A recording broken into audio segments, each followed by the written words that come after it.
In today's episode, we finish out our medieval city project by adding in this modular gatehouse, which can slot into the walls we made in a previous episode.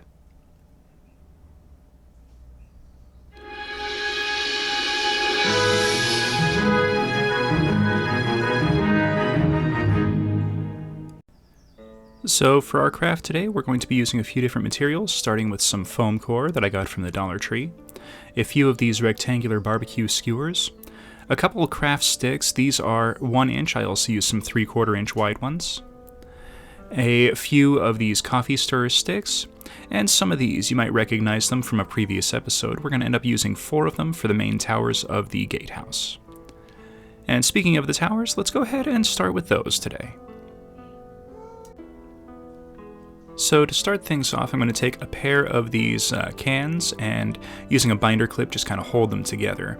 And that's going to keep everything in place and the same height while I very carefully and clumsily put this popsicle stick in between them. And then I'm just going to hot glue it in place. This is just going to add a little bit of reinforcement to kind of keep it from moving around while I'm working on it. And then I do the same thing on the other side. And I say clumsily because it took like 5 tries to get the stick to stay in place while I hot glued it, and it kept falling in between the cans. Alright, so I cut a 6-sided floor section for it, and I'm just going to quickly hot glue that to the bottom. And then using that as a template, I cut out some walls. So for the walls, we're going to make each of them 7 inches tall, and then I'm going to make some wide sections and then some thin sections. And these are just going to get a quick little pattern scored into them to kind of be our rough brick layout. Now each of these are roughly a 1/2 inch tall, and then I'm just kind of eyeballing the sections in here, starting by some that go directly down the center, and then I'm just kind of going by rough halves to mark everything into place. And then using a pencil, I quickly exaggerate all of the lines to kind of give it that nice deep grout texture. These will really help to make the bricks keep their form and keep everything notable as definitely being bricks once we start adding the texture. Alright, so once that's done, I'm going to apply my texture with the texture pad that I made, and then I'm going to further add some rocky texture by going over everything with a ball of tinfoil. And then once that's done, I just re-exaggerate and redefine all the lines just to make sure that everything has a clear and defined look.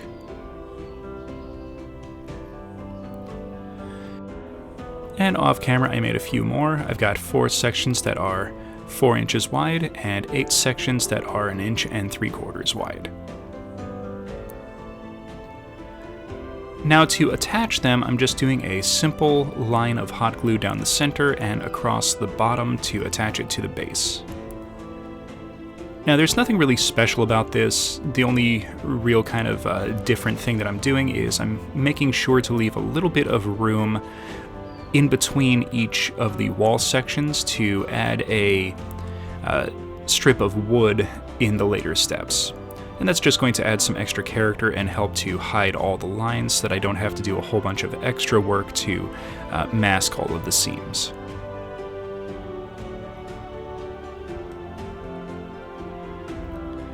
And one final wall panel, and I'll do the second tower off camera.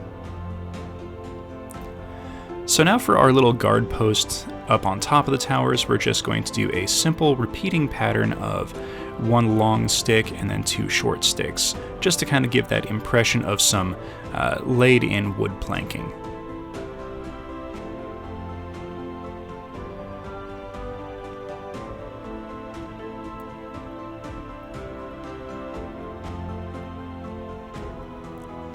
Now once this is done, it's going to paint up pretty nice and have a lot of nice wood grain texture, because, you know, these little coffee stirrer sticks don't really have the best wood that's used for them, so the grain texture really shows when you go to paint them, which for using for coffee stirrers, not that great, but using for crafting, oh, super great, saves a lot of time adding texture.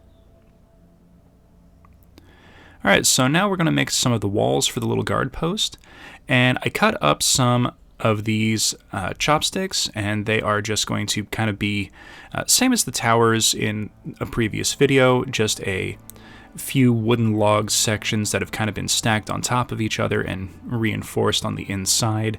This is just going to be a nice little visual. It's quick, it's simple, it's easy, and it's materials that everyone should be able to get access to relatively easy, whether it's, ordering takeout or just picking some up from a supply store. So now to attach the walls, I'm just going to go around the entire structure and just kind of interweave them together in an alternating pattern just to kind of attach everything into place. Now the nice thing is, since this is the top of a tower, I don't really have to make a walkway or anything like that. And then for the supports, I'm just going to take a round barbecue skewer and hot glue them into place at each of the connection points just to add a little bit of extra reinforcement.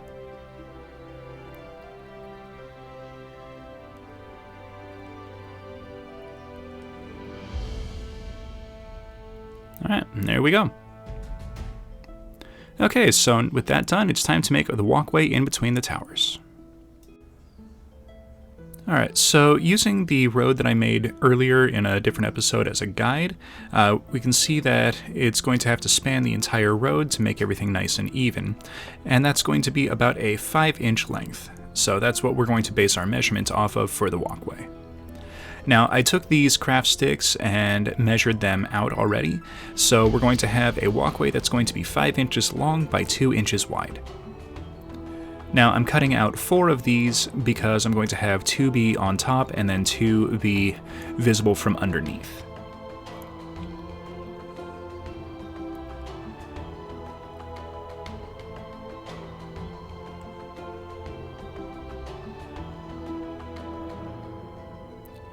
Alright, so now that everything's cut out, we can take these and just quickly hot glue them together.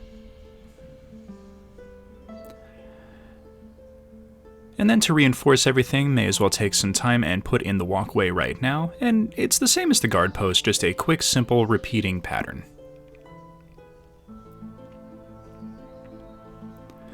Now, I'm doing the long and short sticks for the walkway, but for the section that's going to be visible from the bottom, I'm just doing a bunch of solid sticks, mostly because they're not going to be walked on, and I just want a little bit of a visual from underneath.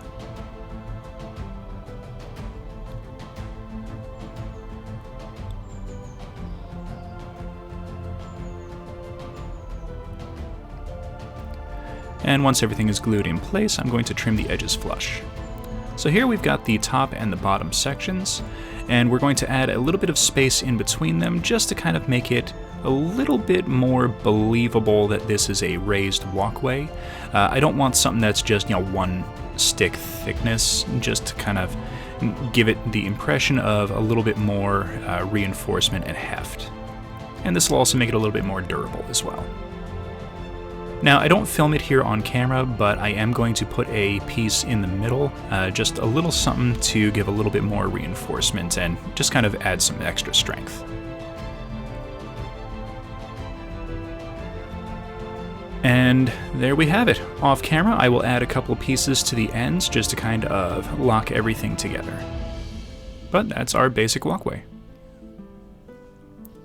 So now we're going to create some support beams for underneath, and these are going to be really important to the structure because I want these to go into the towers to kind of lock everything into place.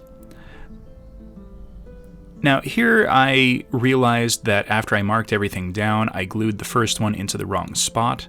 Now I'm not worried about all of the hot glue remains being visible because I'm going to cover that up with another stick, but what I'm aiming for here is just a simple little support beam that's going to slide into the towers to kind of lock everything into place and add a little bit of extra visual if, someone bends down and looks at it from underneath, or if I decide to film something with this, it doesn't just look like a plain piece of wood underneath the walkway. Alright, so now the walkway will attach here, but we need to cut out these sections. So using a sharp X-Acto blade, I'm just going to quickly carve out in these little areas.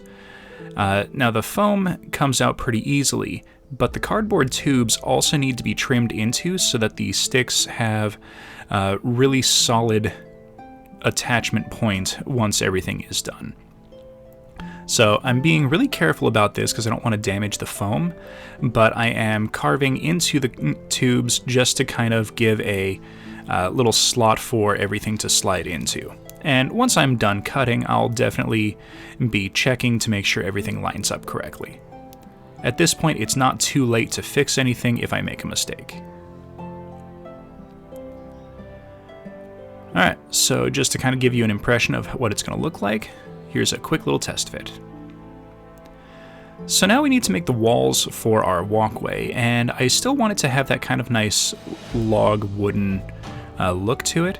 So I've got a bunch of these chopsticks that I cut down to a 5-inch length, and these are just going to be sandwiched together just really quick. I'm doing like 6 of them, just kind of stacked on top of each other.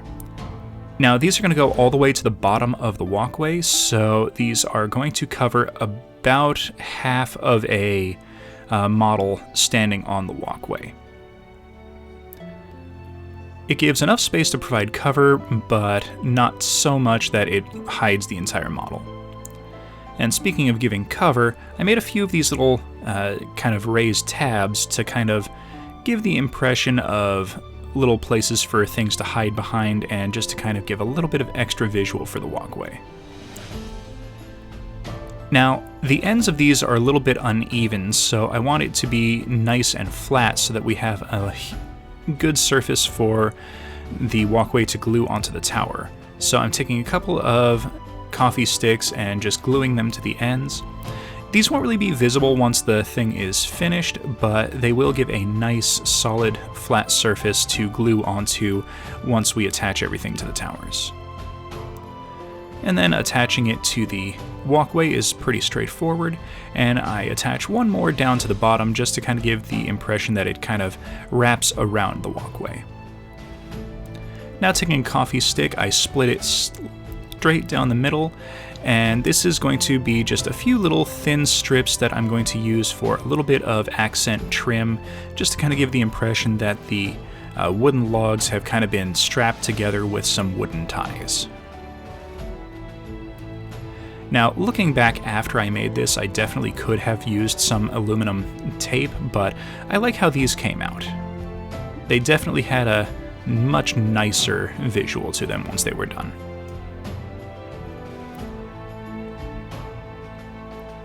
So what I'm going for is kind of some simple uprights, and then I'm going to make a few pieces at angles just to kind of give a little bit of more accent, a little bit more detail for some dry brushing and paint to pick up.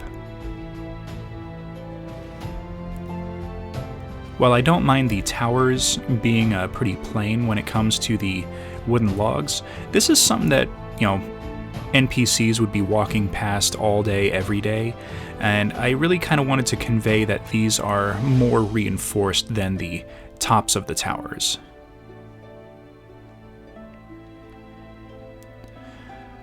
Alright, so here you can see what I'm going to do on the inside. I'm not going to film all of it. We're just going to add a few more supports, and then I'm just going to continue the angles on the front just to give a little bit more of a visual. Alright, so now that everything's made, let's go ahead and start painting. Alright, let's start with our towers, and we're going to seal all of the foam using a mix of black paint and Mod Podge. Now, I do a 50-50 mix for this. You could water it down a little bit more by going more glue, less paint, or you could make it a little bit less thick with the glue and go more paint, less glue. I like the 50-50 because I think it's a good blend of the two. It leaves the paint runny enough that it fits into all the crevices and cracks, but not so runny that it just kind of runs off of the foam.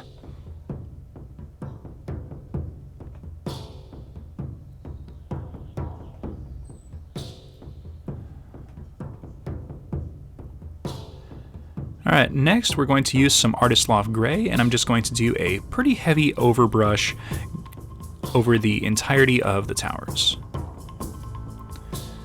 This will keep all of the dark recessed areas in the grout lines, but pick out all of the raised sections while still leaving us a few small little crevices on the faces of the rocks just for some extra dark color and just a whole lot of extra character. Once that's dry, I do a medium to heavy dry brush using some neutral gray over all of the surfaces. Now this will dry a lot lighter than it appears here on camera, but it does do a really nice job of picking out all of the raised areas and just giving a nice highlight to all of the stone.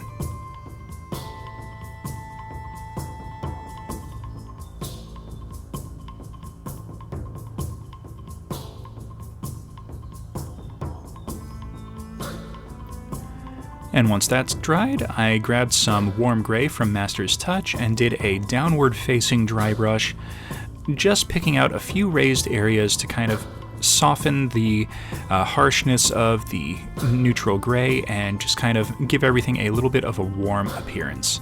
And this will also help to tie it in with the towers and the walls that I've made previously. Now for all of the wooden sections, I gave them a base coat with some camouflage flat brown from Krylon. It does really well as a base layer for anything made out of wood. And then I went over everything with a nice dry brush / overbrush of some raw sienna. This will kind of give it that nice wooden appearance that I really enjoy in all of the pieces that I've put together.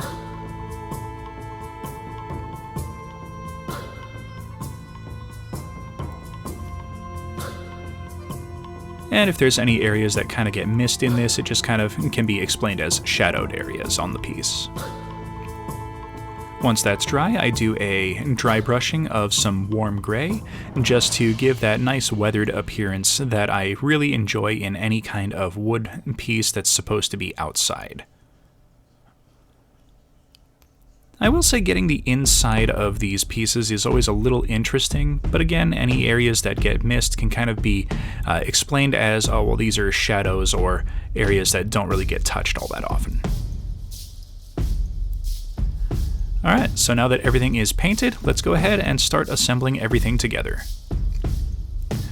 So starting with the towers, I'm just going to add the beams into the seam creases on all of the foam. I painted these off camera. There's nothing really fancy about them. They're just 7-inch long pieces of barbecue skewer that I painted in the same wood fashion as the walkway, and these just get hot glued into place to hide all the seams on the tower. It also gives a nice little touch of a little bit of extra texture. And I also like the visual of just kind of a wood-reinforced stone tower.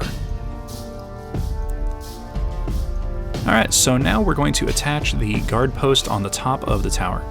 And this is just some simple hot glue done around the edges, and if it doesn't look like it's fully on or supported, I'll add a little bit of hot glue off camera. I can take one of these little doors that I make in bulk and just kind of store for later and attach it to the bottom, and then put a hatch in at the top. Now attaching our walkway, I'm going to use a pretty healthy amount of hot glue on the surface contacts and the tabs that are going to slot into the tower. Hold it for a few seconds to make sure everything sets, lay it flat, and do the same thing for the other tower.